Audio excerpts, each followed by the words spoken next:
My parents demanded I turn my dream art studio into a nursery for my sister and her kids after her husband left her. They had no idea I'd already leased my entire house and was leaving the country. The first time my mother called my art studio a waste of space, I was 16. Today, 18 years later, she's doing it again. But this time with a purpose that makes my stomach turn. I'm Valerie, and this studio has been my sanctuary for the past 5 years. Every paint-splattered floorboard and sun-bleached wall holds a piece of my soul. The morning light streams through the bay windows, catching dust motes that dance around my latest commission, an abstract piece that's already sold for enough to cover 3 months of mortgage payments. My phone buzzes again. Mom's third call in 10 minutes. Valerie, thank God. We have a situation. Her voice carries that familiar mix of drama and disappointment. Your sister needs us. I dip my brush in cerulean blue, adding another layer to the canvas. What's Kiara done now? It's Gareth. He's gone. A pause for effect. Left her and the kids, just gone. Bank accounts emptied. The brush freezes mid-stroke. What? She needs somewhere to stay while we sort this out. Your father and I have been talking, and there it is. The familiar weight settles in my chest before she even finishes the sentence. The studio would make a perfect nursery, she continues. All that natural light. And honestly, darling, it's time you got serious about life anyway. 34 is too old to be playing with paints. I glance at the letter on my desk, the one confirming my acceptance to the Costa Rican artist residency. 10 days until departure. The irony almost makes me laugh. Mom, this is my workplace. I make a living here. Oh, please. Those little paintings barely cover your expenses. We all know your father helps with the mortgage. I bite back the truth that Dad hasn't contributed a dime since I bought the house 3 years ago. They still think I rent. My phone pings with a text from Sierra. Please, Val. The kids need their aunt. Don't be selfish. Selfish, their favorite word for me since childhood. Selfish for choosing art school over business.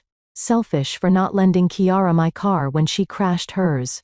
Selfish for missing Sunday dinners to meet gallery deadlines. Your sister will be there in an hour, Mom announces. We'll help move your things to the garage. You can store all your... She pauses, searching for the right word. Supplies there. I walk to the kitchen and fill the kettle. My movements deliberate and calm. Another text buzzes through. This one from the women's creative collective I've been talking to about leasing the house. They're still interested. Perfect timing. Mom, I'll put the tea on. See you soon. I end the call and lean against the counter, a smile playing at my lips as I imagine their faces when they realize what's coming. They want my space. Fine. But they'll learn what happens when you push an artist too far. The kettle whistles. I pull out my grandmother's china set, the one Mom always coveted but never got. Might as well make this memorable. My phone lights up with a notification from the airline app.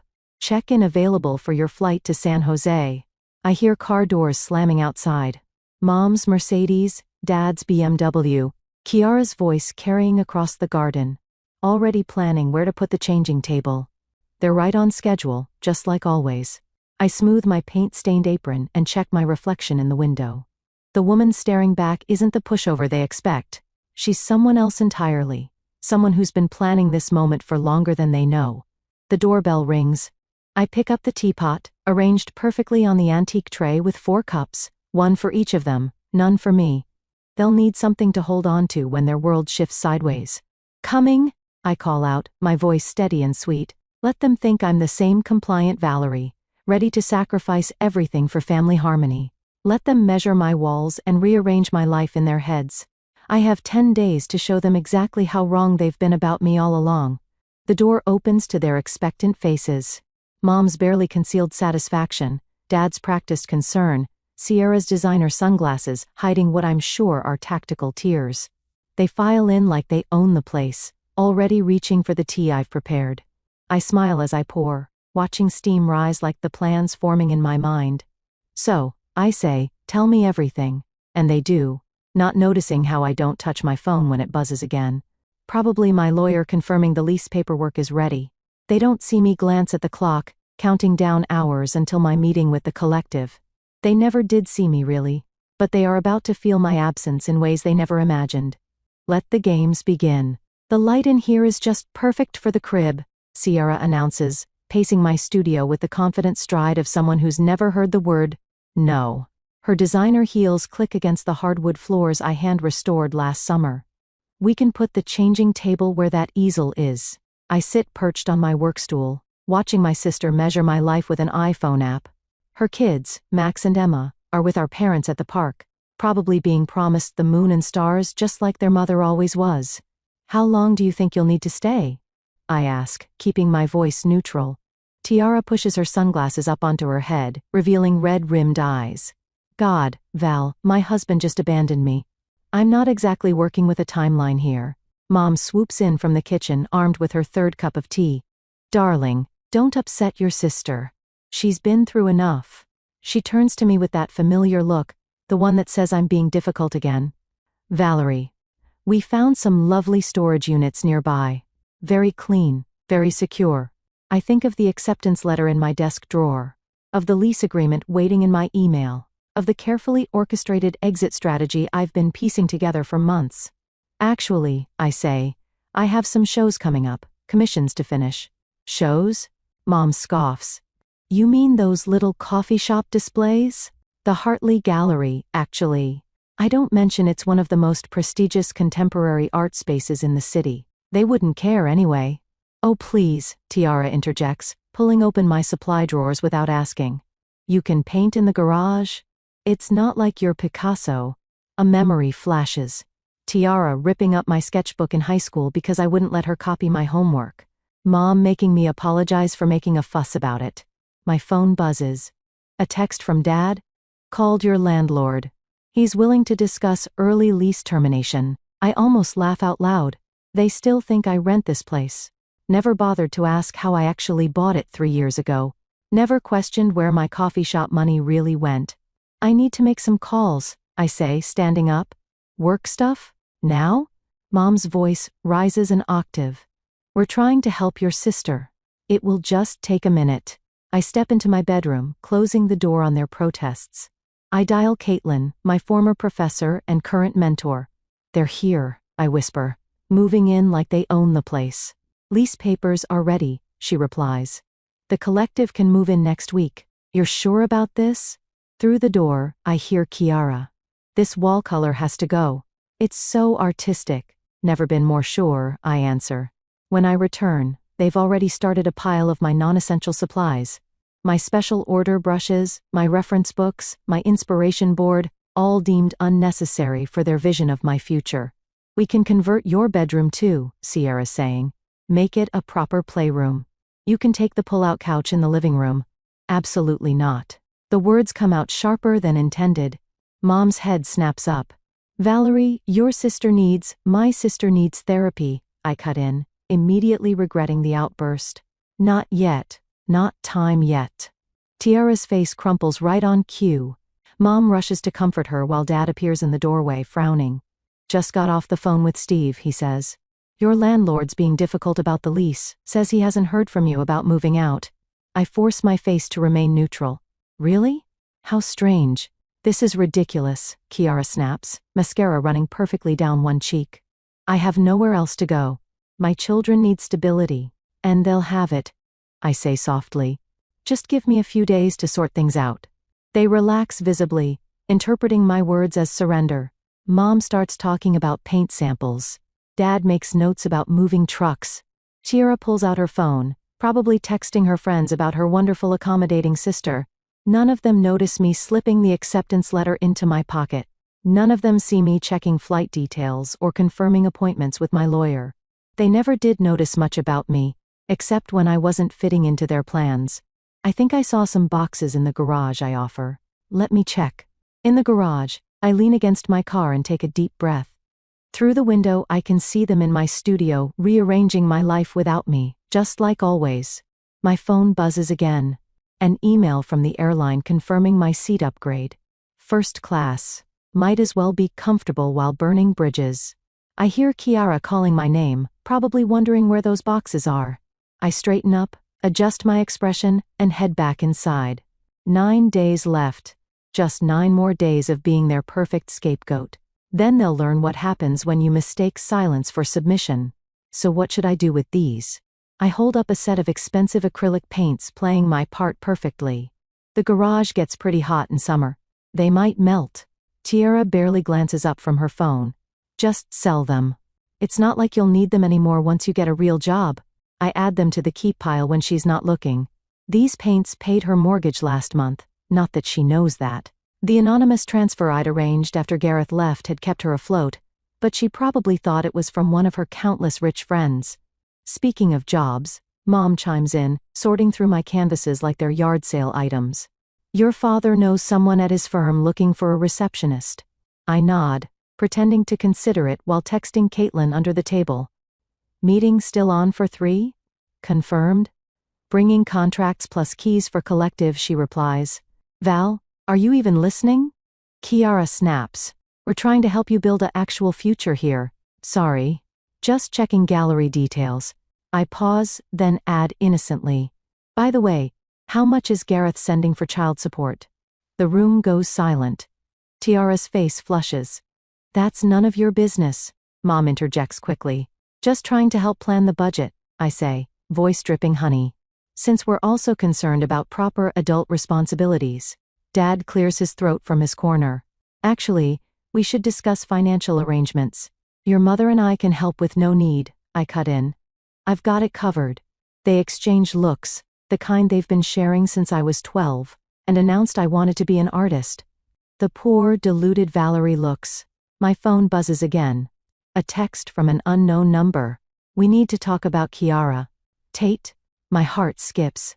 Tate, my ex. Gareth's former best friend. Haven't heard from him in years.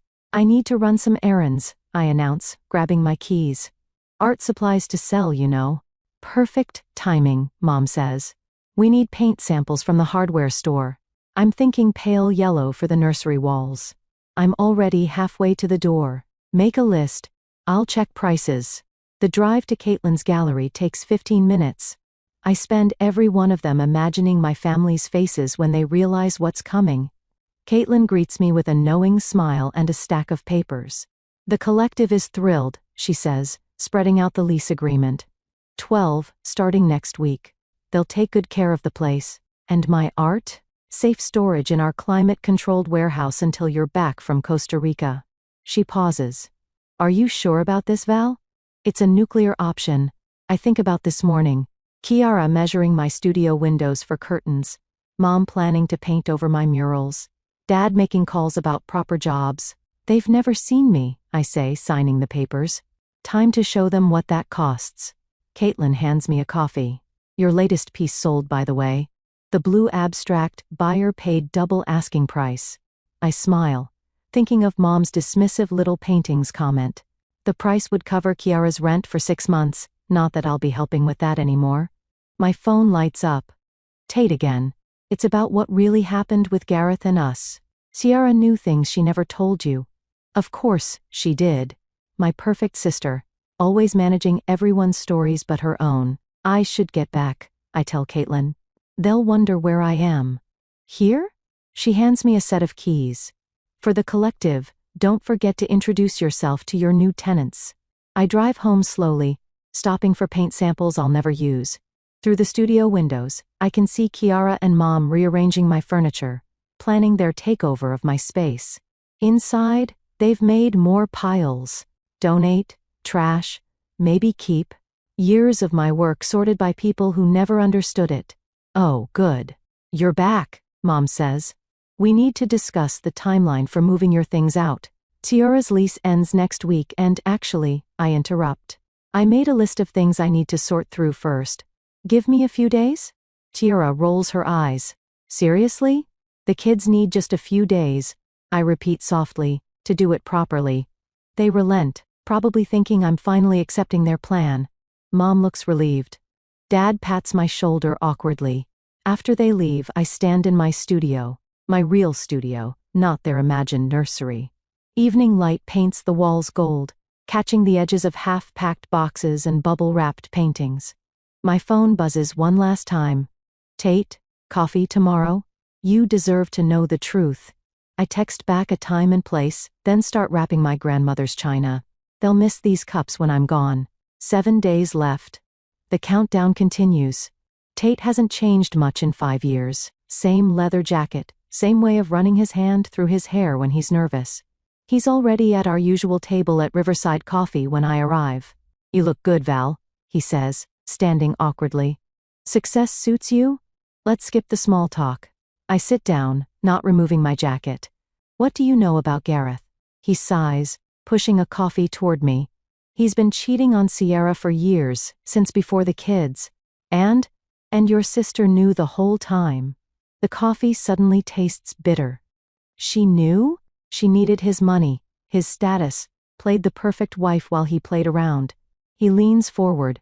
But that's not why I called you. A barista passes by, giving us space to process the weight of his words. Remember why we broke up? He asks. You said you needed space, that we wanted different things. The memory still stings, even after all these years. Kiara told me you were cheating on me, said she caught you with some gallery owner. His hands clenched around his cup. I believed her because, well, she's Kiara. She's always been the honest one, right? The world tilts sideways. What? Found out last month she'd done the same thing to Gareth's previous girlfriend? It's her pattern. Eliminate threats, maintain control. He pulls out his phone, shows me old texts from Kiara. She was scared you'd get serious about art. Move away. Leave her without her backup plan. Backup plan. You, the responsible one. The one who'd take care of her when everything fell apart. He pauses. Like now, my hands are shaking. She ruined us to keep me available for her eventual breakdown. Val, there's more. He slides an envelope across the table. Gareth didn't empty the accounts. Sierra did. She's been moving money for months, preparing for this. Playing victim is her specialty. I think of my anonymous transfers to her account, of my parents rushing to her rescue, of my studio being sacrificed for her convenience. Why tell me now? Because she's doing it again. I heard her on the phone yesterday telling your parents she's planning to stay permanently, that she'll help you see reason about giving up art. He reaches for my hand, but I pull back. You need to know what you're dealing with. My phone buzzes. Mom picked up more paint samples, thinking of remodeling your bathroom too. Sierra needs a proper vanity. I have to go. I stand up abruptly. Thank you for telling me. Val, wait. Tate follows me outside. What are you going to do? I think of my packed suitcase, of the lease agreement, of the life I've built that they're so eager to dismantle. Nothing, I say. I'm not going to do anything. He looks confused. They're taking everything from you. No.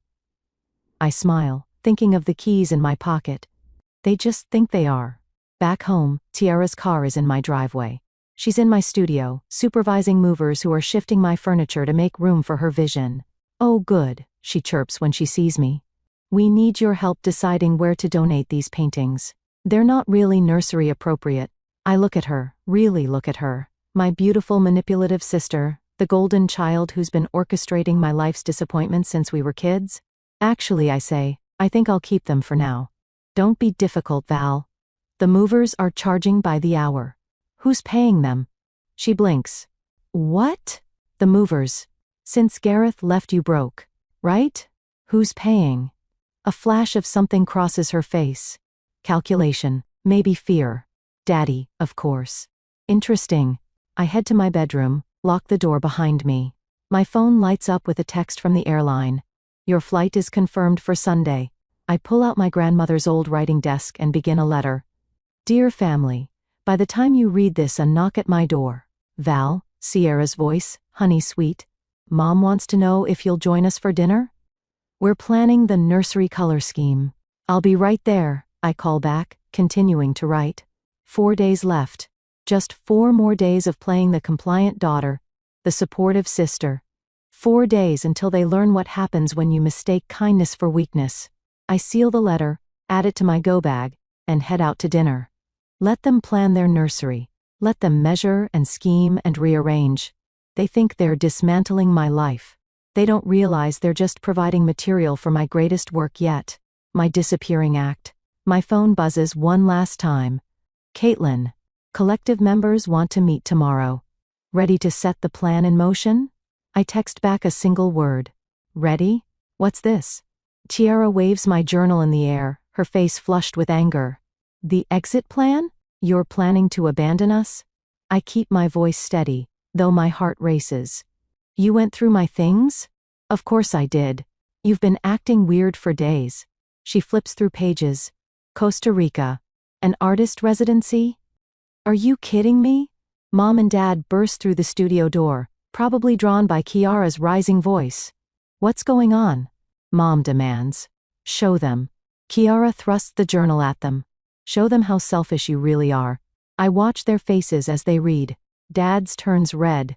Mom's crumples in familiar disappointment. You accepted this without consulting us. Dad's voice shakes. Without considering your sister's situation? My situation? I laugh. And it sounds foreign even to me. You mean my career? My home? My life? Don't be dramatic, Mom cuts in. This isn't about you. Ciara always needs something, I interrupt. And I'm always expected to provide it. Because that's what family does, Kiara shrieks. But you wouldn't know about that, would you? Too busy with your little paintings to care about anyone else? I think of the anonymous payments, of the times I'd watched her kids so she could network with Gareth's colleagues, of every sacrifice they'd never noticed. You know what's interesting, I say, keeping my voice low. None of you ever asked how I bought this house. They pause, confused by the change in topic. What are you talking about? Dad frowns. You rent from Steve? No. I bought it 3 years ago with my little paintings money? I turn to Kiara. The same money that mysteriously appeared in your account last month when Gareth left. Her face pales. I don't know what else is interesting. How you knew exactly when to tell Tate I was cheating on him right before my first international show, the one that would have taken me away from being your backup plan? That's ancient history, she stammers, and he's lying. Like you lied about Gareth's affairs, about the money you've been hiding. Mom steps between us. Stop this nonsense. Your sister is going through a divorce. A divorce she orchestrated, I cut in. But you'll never see that, will you? Because Ciara's the victim. Tiara's the golden child. Tiara needs the studio, the house, my life.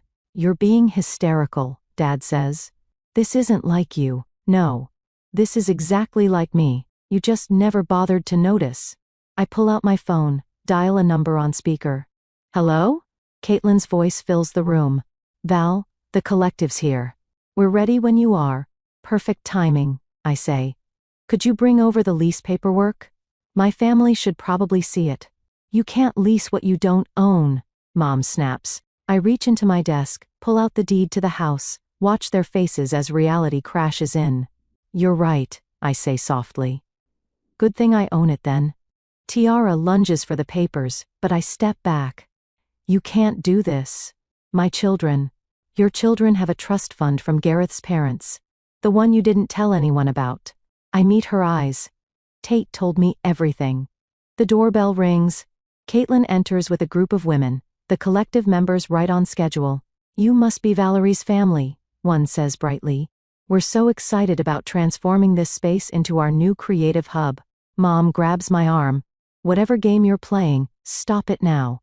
Game's already over, Mom. I gently remove her hand. You have until Sunday to find alternative arrangements.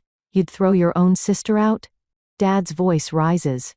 Your own flesh and blood? No, I say, watching Caitlin lay out the contracts. I'm just doing what you taught me, looking out for family, my chosen family, the ones who actually see me. Tiara starts crying, right on cue. But for the first time, I don't feel the pull to fix it. I'll be gone by morning, I tell them. The collective moves in next week. You can reach my lawyer if you have questions. Gone where? Mom demands.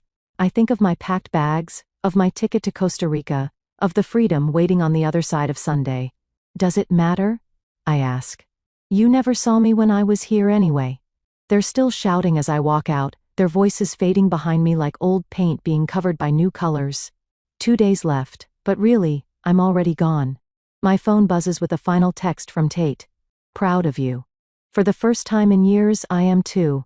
The moving truck arrives at exactly 9 a.m. on Sunday. I watch from the airport terminal as my phone explodes with notifications. Texts from Mom, missed calls from Dad, voice messages from Ciara, each one more desperate than the last. A video call comes through from Caitlin.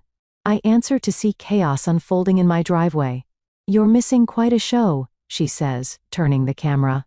Ciara stands in her designer dress, blocking the movers with her body. "This is my sister's house. You can't just actually," one of the collective members holds up the lease. "It's our house for the next 12 months. Legally binding contract." Mom's Mercedes screeches into the driveway. She jumps out still in her church clothes. "Where is she?" "Where's Valerie?" "Probably on her way to her flight," Caitlin answers calmly, "as she informed you all last week." "Flight?" Dad appears, face red. "What flight?" The collective begins moving in their equipment, easels, supplies, furniture, professional, efficient, unstoppable, like a wave washing away footprints in the sand. "This is ridiculous," Ciara screams. "I have children. We have nowhere to go." "That's not true." Another collective member says, "According to these bank statements," she waves a folder, "you have quite a healthy savings account, plus that lovely condo in your name." Tiara's face goes white. The secret account. The one she thought no one knew about. "How did you?" she starts. "Your sister's lawyer is very thorough," Caitlin explains. "Had to be for insurance purposes." My boarding call echoes through the terminal. First class to San Jose, now boarding. "Wait." Mom grabs the phone from Caitlin. "Valerie, baby, please, we can talk about this." "Check the studio door," I say quietly. "I left you something." The camera shakes as they rush to the studio. There, taped to the door, is a sealed envelope. "Should I stay on the line?" Caitlin asks. "No need. I've seen enough." I end the call, but not before I hear the envelope being torn open. Inside, they'll find 3 things. First, a copy of the lease agreement, legally binding and ironclad. Second, a photo of me at the airport smiling and free. Third, a letter that begins, "Dear family, you wanted my space. Congratulations. Now you have nothing." My phone buzzes continuously as I board the plane. I scroll through the messages before switching to airplane mode. "Mom, please come home. We can fix this." "Dad, this is completely unacceptable behavior." "Ciara, you vindictive bitch. You've ruined everything." The last one makes me smile. Coming from her, it's almost a compliment. A final text from Caitlin. "They're still here. Your mom's crying. Ciara's threatening lawyers. The collective is calmly unpacking while your dad makes angry phone calls. It's better than theater." I settle into my first-class seat, order a champagne, and pull out my sketchbook. The flight attendant peers at my drawing, a family of shadows being washed away by waves of color. "That's beautiful," she says. "What's it called?" "Notice served," I reply, adding another stroke of blue. My phone lights up one last time before I turn it off completely. It's an email from my lawyer. "Lease filed and recorded. Restraining order ready if needed. Your family has been formally notified that any attempts to enter or interfere with the property will result in legal action. Enjoy Costa Rica. You're free. Free." The word echoes as we take off, the ground falling away below us. In my mind, I can see them standing in my driveway. Mom clutching her pearls, Dad on the phone with his useless lawyer friends, Ciara realizing her backup plan has backfired spectacularly. The collective will transform my studio into something new, something vibrant, something that has nothing to do with nurseries or family obligations or golden children who take and take and take. I order another champagne, raise it in a silent toast to the clouds outside my window, to Ciara, who thought she could claim my space like she claimed everything else, to my parents who'll have to find a new scapegoat for their golden child's disasters, to the artist they never saw, finally painting her masterpiece in disappearing ink. The plane levels out above the clouds. Below, my family is learning what happens when you push too far, take too much, see too little. I pull out my noise-canceling headphones, drowning out the last echoes of their voices in my head. Let them rage. Let them threaten. Let them finally feel what it's like to be invisible. I've got a new canvas waiting in Costa Rica, and this time, I'm the only one holding the brush. "You turned your trauma into pure gold," Desiree says, studying my latest piece. The Costa Rican sun streams through the studio windows, catching the metallic elements in my work. This is going to be the centerpiece of the show. 3 months have passed since I left my family standing in that driveway. 3 months of peace, creativity, and healing in this tropical artist haven. The gallery director wants to know the title, she continues, snapping photos for the exhibition catalog. I step back, considering the massive canvas, swirling shapes and deep blues and purples shot through with veins of gold leaf. At its center, a hollow space in the perfect dimensions of my old studio. Inheritance, I decide. I'm calling it inheritance. My phone chimes. The first time I've allowed notifications in weeks. An email from Caitlin. You might want to see this. Your sister's meltdown has gone viral. Attached is a link to a local news website. The headline makes my stomach drop. Local woman claims artist's sister abandoned family. Truth reveals different story. Oh God, I mutter, clicking the link. Desiree reads over my shoulder as comments pour in. Wait, the abandoned sister had a secret condo and savings account while crying homeless? Who tries to steal their sibling's house and business? Found the golden child's Instagram, years of bragging about wealth while her sister was actually paying her bills anonymously? The parents are just as bad. Who sides with a lying manipulator over their other kid? I scroll through hundreds of similar comments, my hands shaking. Looks like your sister tried to play victim on social media, Desiree observes. It backfired spectacularly. My phone buzzes again.